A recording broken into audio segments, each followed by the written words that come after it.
안녕하세요. 책 읽는 누나입니다. 오늘 들려드릴 책은 있는 그대로의 나를 사랑하라 치유입니다. 루이스 L. 헤이 지음, 박정길 옮김, 출판사는 나들목입니다. 제5장 지금 무엇을 하고 있는가 들려드리겠습니다. 변화하겠다고 말하는 순간 변화가 시작된다. 바꾸기로 결심하라. 많은 사람들은 인생이 엉망이 되었다고 느껴지면 두려워하며 포기해버린다. 엉망이 된 인생뿐만 아니라 자신에게 화를 내기도 한다. 포기한다는 것은 변화라는 건 불가능하고 가망 없는 일이야. 그런데 뭘 하러 변하려고 노력하겠어? 라거나 그냥 이 상태로 있자. 최소한 이 고통에는 익숙해졌잖아. 싫지만 익숙한 게 더 낫지. 최소한 더 나빠지지는 않을 거야. 라고 결심하는 것이다. 습관적인 분노는 바보라고 적힌 모자를 쓰고 교실 구석에 앉아 있는 것과 같다. 그러한 모자를 쓰고 구석에 앉아 있었던 적이 있는가? 무슨 일이 생기면 당신은 화가 난다.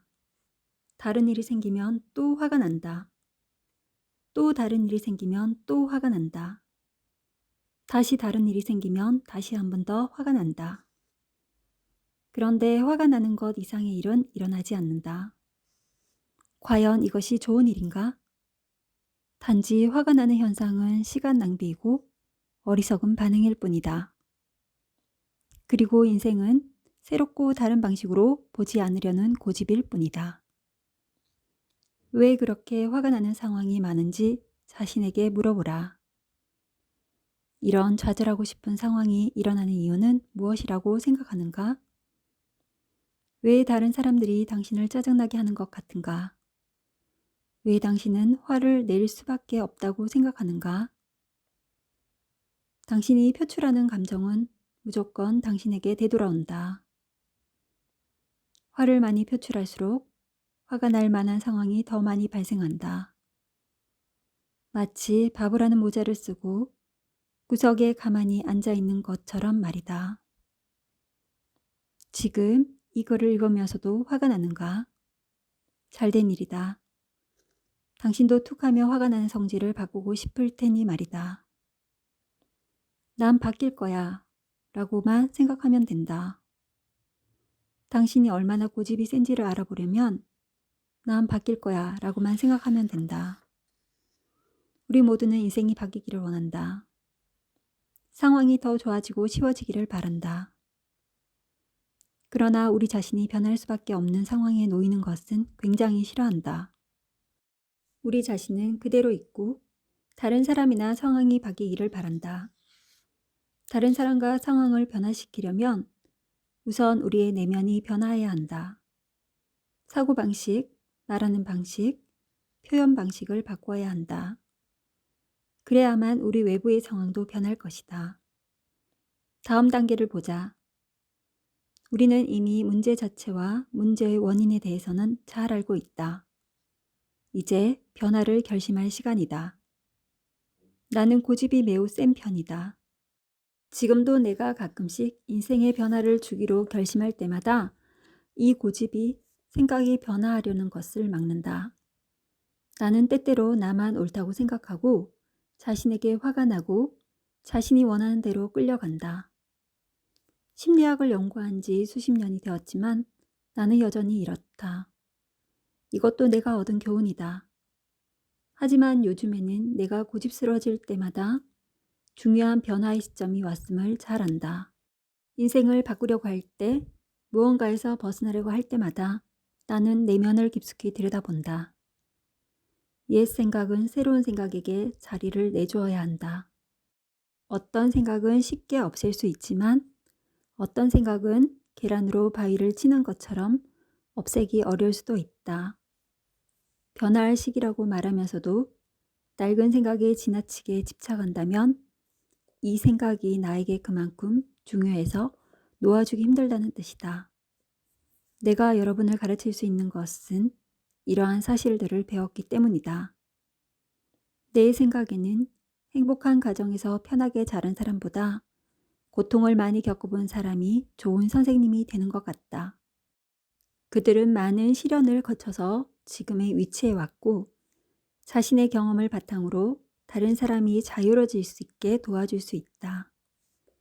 대부분의 좋은 선생님은 더 많은 것을 내려놓으려고 한계의 껍질을 더 깊숙이 제거하려고 끊임없이 노력한다. 이 작업은 평생이 걸린다. 내가 낡은 생각을 놓아버리기 위해 하던 예전 방식과 요즘 방식의 차이점은 나 자신에게 더 이상 화를 내지 않아도 된다는 것이다. 나는 이제 더 이상 내면에 변화할 무언가가 남아있다는 이유로 스스로를 형편없는 사람이라고 생각하지 않는다. 집을 청소하듯 생각을 청소하기. 내가 하는 마음의 작업은 집을 청소하는 것과 같다. 마음의 방을 둘러보며 그 안에 있는 생각을 검사하는 것이다. 내가 좋아하는 생각은 광택이 날 정도로 잘 닦아서 더 쓸모 있게 만든다. 고쳐야 할 생각이 있으면 가능한 한 고쳐본다. 지난 신문과 잡지나 옷처럼 더 이상 필요치 않은 것도 있다. 이런 것은 필요한 사람에게 주거나 쓰레기통에 버려서 영원히 치워버린다. 이 과정에서 화를 내거나 내가 형편없는 사람이라고 느낄 필요는 없다. 훈련. 나는 변화하고 싶다. 나는 변화하고 싶다라고 말을 해보자. 이 말을 자주 반복한다. 나는 변화하고 싶다. 나는 변화하고 싶다. 이렇게 말하면서 목을 만져봐도 좋다. 목구멍은 변화가 일어나는 몸속 에너지 중심이다. 목을 만지면 당신이 변화하는 중이라는 사실을 알 수 있다. 삶의 변화가 일어나면 그 사실을 받아들여라. 당신이 변하고 싶지 않을 때가 바로 가장 변화할 필요가 클 때라는 사실을 알아두라. 나는 변화하고 싶다. 우주의 지혜는 항상 당신이 하는 생각과 말에 반응한다. 당신이 변화하고 싶다고 말하면 틀림없이 변화가 일어나기 시작한다.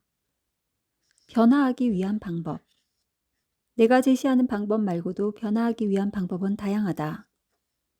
이 책의 마지막 부분에 당신이 실행할 수 있는 방법의 목록을 실어 놓았다. 몇 개만 소개해 보겠다. 크게 나누며 영적인 접근법, 정신적인 접근법, 신체적인 접근법이 있다. 전체적인 치료에는 몸, 정신, 영혼이 다 포함된다. 한 부분에서 시작해도 결과적으로는 이 세 부분을 모두 다루게 된다. 정신적인 접근법으로 시작해서 상담과 치료를 받는 사람도 있고 기도와 명상으로 영적인 부분을 먼저 다루는 사람도 있다. 집을 청소할 때 어느 방부터 시작하는지는 중요하지 않다. 제일 먼저 청소하고 싶은 방부터 하면 된다. 마찬가지로 변화를 시작할 때도 마음에 드는 부분부터 바꿔나가면 된다. 나머지 부분은 저절로 해결될 것이다. 패스트푸드를 즐겨 먹던 사람들은 영적인 부분이 변화하기 시작하면 영양에 관심을 가지기 시작한다. 친구에게 물어보거나 책을 찾아보고 영양과 관련된 강의를 듣기도 한다. 그리고는 몸속으로 들어온 음식이 자신의 기분과 외모와 관계가 있다는 사실을 알게 된다. 변화하고 성장하려는 마음이 있으면 한 가지 변화가 다른 변화로 이어진다. 나는 고객에게 영양에 대한 충고는 거의 하지 않는다. 내가 아는 영양학적 지식이 모든 사람에게 해당되는 것은 아니기 때문이다.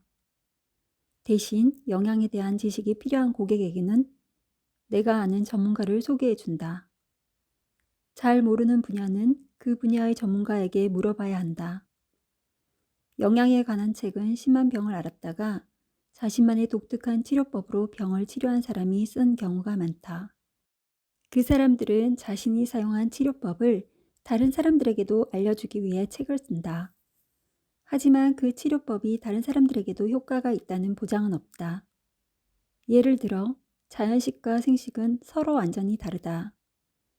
생식을 하는 사람들은 절대로 음식을 익히지 않고 빵이나 곡물을 별로 먹지 않으며 과일과 채소를 같이 먹지 않는다. 소금도 절대로 쓰지 않는다. 자연식을 하는 사람들은 대부분 음식을 익혀 먹고 과일과 채소를 같이 먹으며 소금을 많이 사용한다. 이 두 식단 모두 효과가 있다. 자연식으로 병을 치료한 사람도 있고 생식으로 병을 치료한 사람도 있다. 하지만 이 두 식단이 모든 사람에게 효과가 있는 것은 아니다. 나의 영양 철학은 매우 간단하다. 자라는 것이면 먹고 자라지 않는 것은 먹지 않는다. 당신이 생각하는 것에 신경을 쓰듯 당신이 먹는 것에도 신경을 쓰라.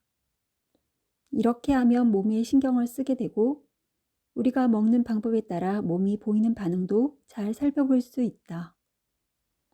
평생토록 부정적인 생각만 하다가 뒤늦게 정신적인 집을 청소하는 것은 평생 패스트푸드만 먹다가 뒤늦게 몸에 좋은 음식을 먹는 것과 같다. 둘 다 변화 과정이 힘들다. 당신이 몸에 좋은 음식을 먹기 시작하면 그동안 몸속에 축적된 노폐물이 빠져나오기 시작한다. 이때 하루 이틀은 마치 몸이 썩은 것처럼 느껴질 수 있다. 당신이 생각을 바꾸기로 결심하면 당분간은 상황이 더 나빠지는 것처럼 보일 수도 있다. 잠시 추수감사절 저녁이 어떻게 끝났는지를 회상해보자. 음식을 다 먹고 나면 칠면조로 요리한 냄비를 씻어야 한다. 냄비는 온통 까맣게 타서 그을렸다. 그래서 일단 세제를 푼 따뜻한 물에 잠시 담가 놓아야 한다. 그 다음에 냄비를 문질러 씻기 시작한다. 그러면 싱크대에 온통 거울함이 번져서 엉망이 된다. 씻기 전보다 상황이 더 나빠 보인다. 하지만 계속 문지르면 냄비는 새 것처럼 깨끗해진다. 생각을 청소하는 것은 그을린 냄비를 씻는 것과 같다. 새로운 생각에 담가 놓으면 온갖 생각의 찌꺼기가 표면으로 떠오르는 것이 보인다. 하지만 새로운 생각을 계속하면 곧 낡은 생각이 모두 사라진다. 훈련, 변화하기로 마음 먹기. 일단 변화하기로 마음 먹었으면 우리에게 맞는 모든 방법을 동원해야 한다. 다음은 내가 사용하는 방법 가운데 하나다. 첫째, 거울 속에 비친 자신의 모습을 보면서 나는 변화하고 싶어 라고 말한다. 어떤 느낌이 드는지 살펴보라. 만약 당신이 망설이거나 변화를 거부한다면 왜 그런지 자문해보라. 당신이 집착하는 낡은 생각은 무엇인가? 자신을 꾸짖지 말고 사실을 그대로 받아들여라. 아마 그 낡은 생각 때문에 많은 문제가 생겼을 것이다. 그 생각은 어디에서 왔는지 알겠는가? 그 생각이 어디에서 왔는지를 알든 모르든 이제는 그 생각을 버려야 한다. 다시 한번 거울 앞에 서서 자신의 눈을 깊이 들여다보고 목을 만지면서 다음과 같이 크게 10번을 말하라. 변화를 거부하는 마음을 모두 버릴 거야. 거울을 이용하는 방법은 매우 효과적이다. 우리가 어렸을 때 우리의 눈을 똑바로 들여다보고 손가락질을 하며 부정적인 말을 했던 사람들이 있을 것이다. 그들에게서 부정적인 메시지를 받아들였기 때문에 어른이 되어 혼자 거울을 들여다볼 때도 자신에게 부정적인 말을 하는 것이다. 외모를 비판하거나 다른 이유를 들어 자신을 무시한다. 내가 생각하기에 자신의 눈을 똑바로 들여다보며 긍정적인 말을 하는 것이 가장 빨리 좋은 결과를 내는 방법인 것 같다. 이제 2장의 리뷰를 하겠습니다. 내가 살아가는 끝없는 삶의 가운데에서 모든 것은 완벽하고 온전하며 완전하다. 나는 이제 조용히 객관적으로 나의 낡은 생각을 바라보면서 변화하기로 마음먹는다. 나는 가르침을 받고 배운다. 나는 즐겁게 변화한다. 내려놓아야 할 낡은 생각을 발견할 때마다 마치 보물을 발견한 듯이 반응한다.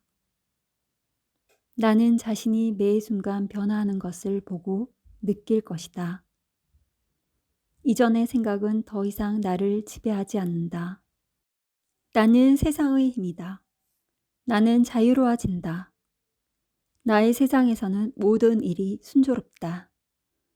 네, 정리를 마쳤고요.